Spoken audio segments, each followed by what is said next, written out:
in general, there's a lot of talk about omnichannel, and we know what you said before about strategies needing to be holistic. Are we seeing some retailers being winners and losers in the understanding what it means and how they're building a plan for it?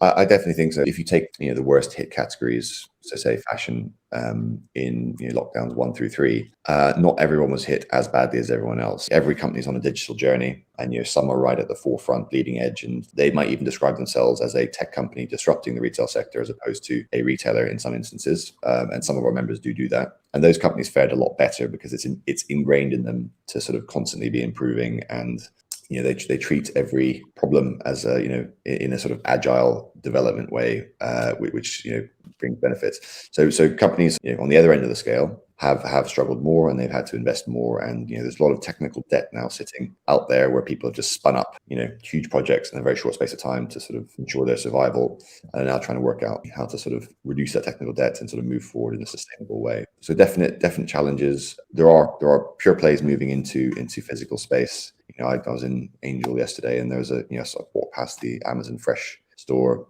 So there are companies going the other way, but in a time where footfalls down, the whole structure of the sort of commercial property behind that is probably going to be reviewed at some point, because the previously premium zone A commercial lets that had the highest footfall are now generally getting a lot less, as people sort of avoided busier thoroughfares, and people are localizing their spend a lot more. So some interesting things to come in the not too distant future. Can I just ask you to explain what you mean by technical debt? I don't know if you've heard that expression, Nathan. It's not something I've heard before in terms of retailers investing in, I'm assuming, digital and analytics. Could you just unpack what that means? So in essence, we were speaking with a consultancy that we worked with and our IT community, and one of the challenges that they face is in essence a bit like a store portfolio. If you expand aggressively and you've got lots of stores, and then sort of the market contracts and demand's lower in some of those, and you have to sort of rationalize that portfolio, it can be like that with development. And you'll hire more developers, you'll spend more on sort of things that become core or projects that aren't quite so core of your online offering, and people.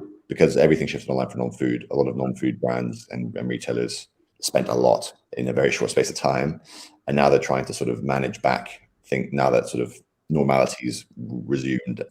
And it can be quite tricky to unpick, in the same way that offloading a store when you've got long-term leases is not particularly easy. There's the same challenges for online.